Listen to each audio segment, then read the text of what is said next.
아멘. 오늘 말씀을 가지고 영적인 일은 영적인 것으로라는 제목으로 말씀의 은혜를 나누기를 원합니다.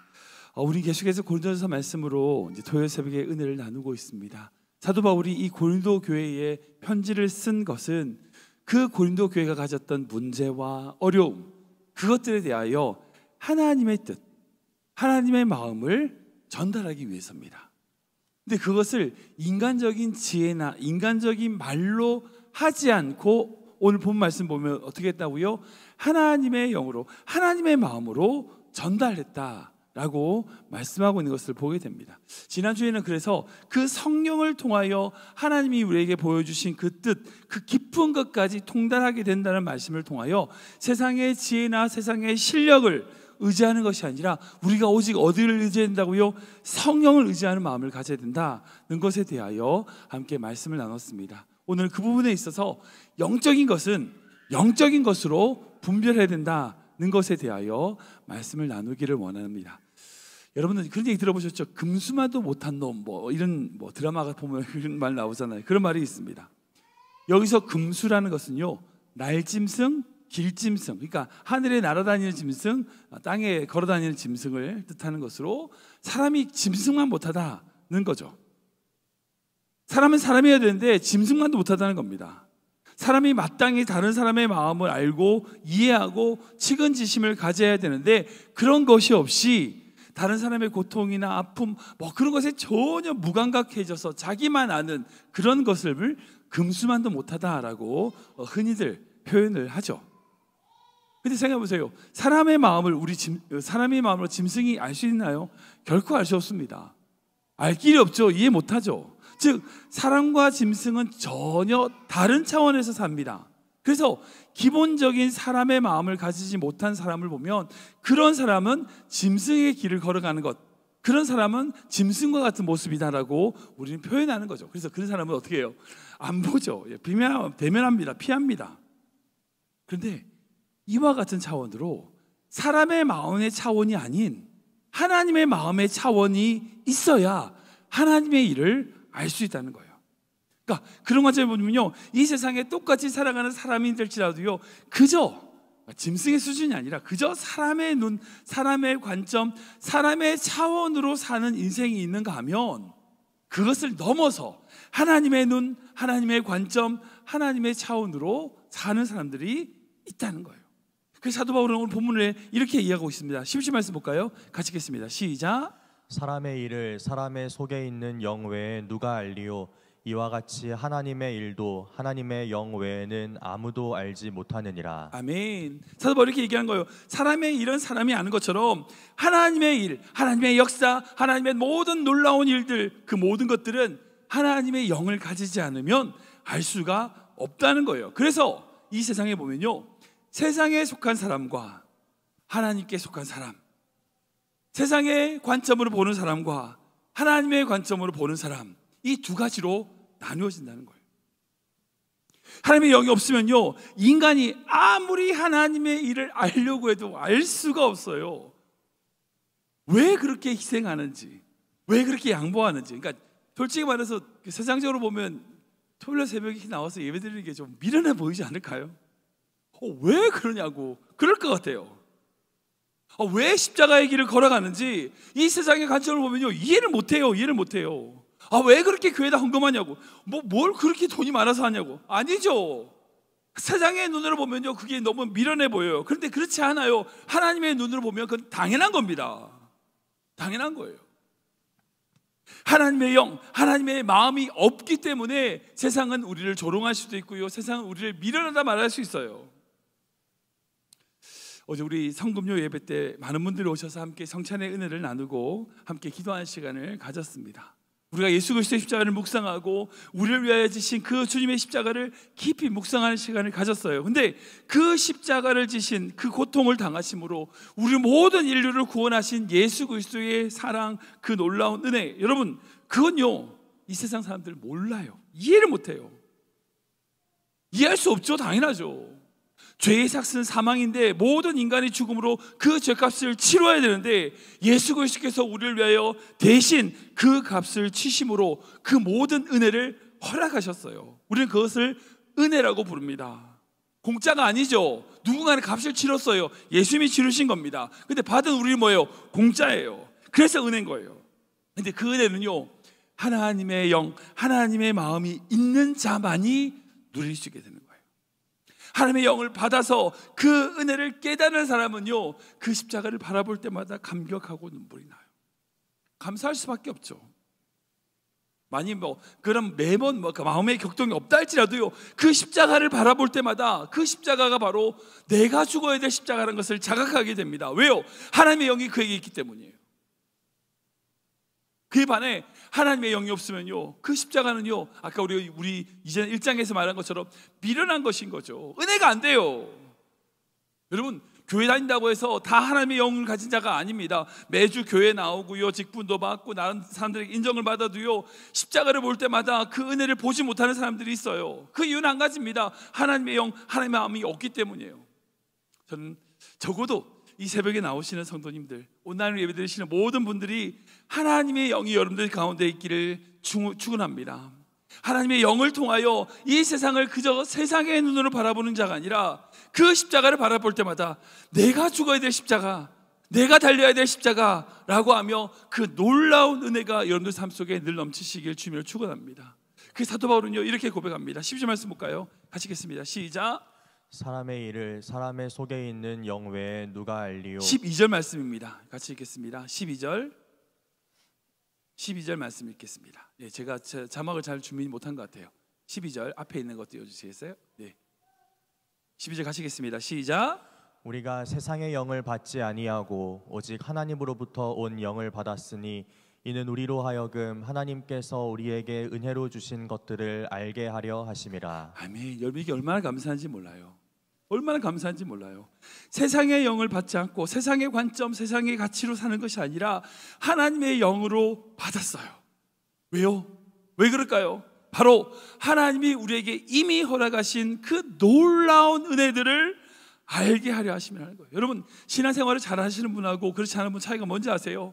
우리에게 주신 은혜를 발견하는 사람과 그렇지 않는 사람이에요. 자기 삶에 하나님의 은혜가 무엇인지 아는 사람과 그렇지 않는 사람이에요. 만약 그 은혜를 아는 사람은요, 어떤 문제가 와도 어떤 어려움이 와도 그 속에서 뭘 찾아요? 은혜를 찾아요. 은혜를 찾아요. 근데 반대로 그렇지 않은 사람은 어때요? 어떤 좋은 환경이 있어도요, 계속 불평할 걸 찾는 거예요. 그러게 세상적으로는 아무것도 아닌 삶일지라도 하나님의 영을 통하여 보면 그 모든 것이 은혜입니다 라고 고백하게 되는 거예요. 저는 우리 모든 성도님들이 그런 믿음의 눈을 가지시기는 귀한 성도 되시길 축원합니다. 그런 믿음의 눈이 있어야 돼요. 이 세상을 향한 하나님의 마음, 하나님의 뜻, 하나님의 눈이 있어야지 하나님의 일을 이뤄낼 수 있는 거예요. 여러분, 성경에 등장하는 수많은 인물들, 성경에 등장하는 그 많은 사람들 보세요. 그리고 우리 역사 가운데 믿음으로 이 세상을 변화시킨 하나님의 그 백성들을 보십시오. 다른 특별한 게 있나요? 아니요, 없어요. 다른 게 아닙니다. 먼저 주님의 마음이 그들에게 있기 때문이에요. 그들 안에 주님의 눈이 있었기 때문이에요. 그들을 향한 그 영적인 일, 그 모든 것들이 그들에게 있었기 때문에 자기의, 심지어 자기의 생명까지 내걸 수 있는 거예요. 하나님의 영이 있었기 때문에 아브라함은요, 자기의 고향 지척인 그 집을 떠나 믿음의 조상이 되었습니다. 하나님의 영이 있었기 때문에 모세는요, 죽음을 각오하고 이스라엘 백성들을 애굽에서 건져내는 사람이 되었어요. 마찬가지로 하나님의 영이 바울에게 있었기 때문에 그 바울은 수많은 도시와 나라를 다니며 복음으로 교회를 세운 자 되었습니다. 그렇게 지금 우리가 구해야 될 게 뭘까요? 제일 중요한 것 바로 성령님을 구해야 됩니다. 그분의 마음을 구해야 돼요. 그분의 마음이 우리에게 있을 때에 지금 우리가 바라보는 모든 관점이 새로워질 수 있는 거예요. 우리 13절 말씀 볼까요? 13절 말씀 같이 읽겠습니다. 시작. 우리가 이것을 말하거니와 사람의 지혜가 가르친 말로 아니하고 오직 성령께서 가르치신 것으로 하니 영적인 일은 영적인 것으로 분별하느니라. 아멘. 그렇게 하나님의 마음과 하나님의 영을 가지기 위하여, 근데 이걸 어떻게 된다? 가르쳐야 되는 게 아니라는 거예요. 가르치고 사람의 말로 되는 게 아니라는 거예요.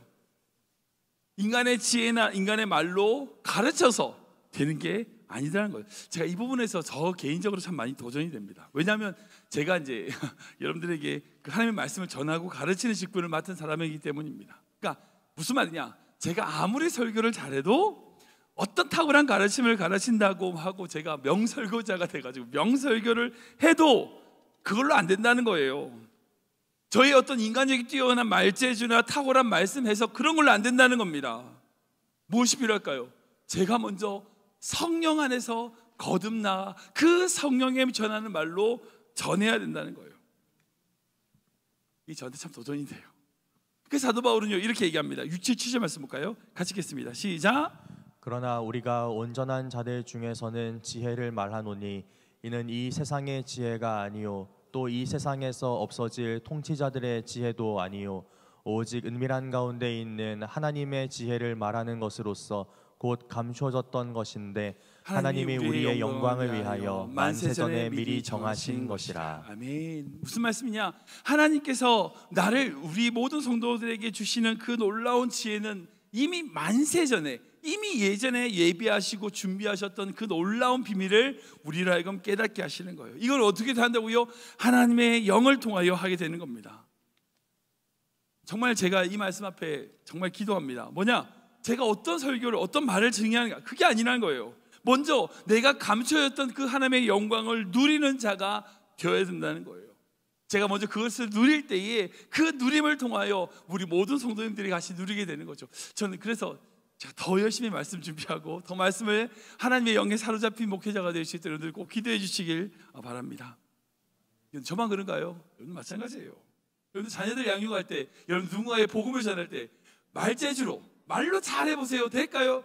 절대 안 돼요. 아무리 좋은 말을 해도요 우리 자녀들에게 정말 아름다운 말로 막 해도 애들은 딱 세 글자를 얘기해요. 뭔지 아세요? 잔소리. 딱 그렇게 정의합니다. 부모가 아무리 좋은 그 아이를 위하여 정말 사랑하는 마음으로 정말 좋은 말들을 해도요 애들 입장에서는 그거는 딱 잔소리. 어떻게 해야 될까요? 방법은 한 가지입니다. 부모가 먼저 하나님의 영에 사로잡혀야 돼요. 하나님의 영에 서야 됩니다. 그거밖에 길이 없어요. 그게 답입니다. 내일 감사하게도 우리 교회에서 처음 어린이 세례를 이제 거행하게 되는데 주중에 어린이 세례를 하시는 그 부모님과 이제 어머니와 이제 세례 문답을 나누면서 제가 말씀을 나누면서 그런 말씀을 나눴어요. 어린이 세례는 결코 끝이 아니라는 거예요. 시작이라는 거예요. 그러니까 부모로서 이 아이를 믿음 안에서 양육하겠다, 하나님의 지혜로 양육하겠다고 하는 다짐인 거죠. 그러니까 이 사실을 우리가 기억한다면 먼저 해야 될 것은 부모로서 우리가 하나님의 영에 사로잡힌 자 되어야 돼요. 영으로서 영적인 것을 해석하는 믿음이 있어야 된다는 거예요. 부모로서 그런 믿음을 살 때에 우리 자녀들은요 우리가 말하는 대로 크지 않아요. 우리가 하는 대로 우리 본대로 커요. 우리가 믿음으로 그 아이들을 양육할 때에 먼저 우리가 믿음으로 하나님 앞에 붙들리면서 삶을 살아야 되는 거죠. 그렇게 살아갈 때에 우리 자녀들이 그 믿음의 길을 걸어가는 줄 믿습니다.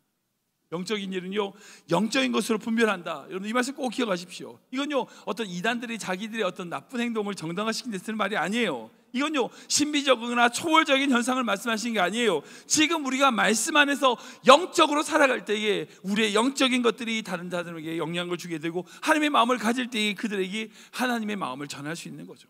우리 모든 성도님들, 모든 성도의 가정이 이 믿음을 다짐하며 하나님의 영에 사로잡힌 귀한 부모님 되시기를 축원합니다. 저는 우리 교회가 그런 교회 되길 기도합니다. 제가 먼저 하나님의 말씀에 붙잡혀 하나님의 마음에 붙잡혀 모든 성도들에게 그 하나님의 감춰졌던 놀라운 비밀을 전하는 그런 교회, 그런 믿음의 성도 되시길 주님을 축원합니다. 말씀 정리하면 그렇습니다. 여러분들 공감 능력이라는 단어 들어보셨죠? 간단히 말하면 다른 사람의 마음을 이해하는 거예요. 공감 능력이 없는 사람은요 자기만 생각해요. 다른 사람의 고통이라든지 뭘 당하는지 관심 없어요. 오직 자기의 유익에만 눈이 먼 사람입니다. 근데 신앙인으로서 가져야 될 공감 능력, 마땅히 다른 사람의 아픔을 이해하는 공감 능력도 필요한데 그보다 한 단계 더 필요한 게 있어요. 그게 뭐냐? 하나님의 마음에 공감하는 능력이에요. 그래야 진짜 신앙이에요. 그분의 마음을 가지는 거예요.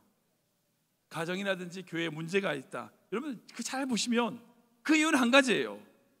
하나님의 마음을 가지지 못해서 그래요. 하나님의 마음을 가지고 가정 안에서 서로를 바라보면, 하나님의 마음을 가지고 서로를 교회 안에서 바라보면요 자기의 눈을 보는 게 아니라 하나님의 눈을 바라보면요 그 모든 문제는 문제가 안 돼요. 근데 하나님의 마음이 없어. 그 마음을 가지지 못해. 그런 교회에서 어려움이 생기고요, 그런 가정에 어려움이 있는 겁니다. 저는 우리 모든 성도님들이 그 하나님의 마음에 붙잡힘으로 말미암아 서로를 바라보는 믿음의 성도 되시길 축원합니다. 내일 부활주일입니다. 부활의 주님을 예배하고 찬양하는 기쁜 절기입니다. 우리 위하여 죽으신 그 고통의 십자가, 그 부활을 바라보면서 예수 그리스도의 그 부활로 기뻐하는 그 빔을 맞이하시는 귀한 성도님 되시길, 그 주님의 마음, 우리 위하여 모든 것을 내어주시고 우리 위하여 부활하신 그 주님의 마음으로 승리하는 귀한 성도 되시길 주님으로 축원합니다.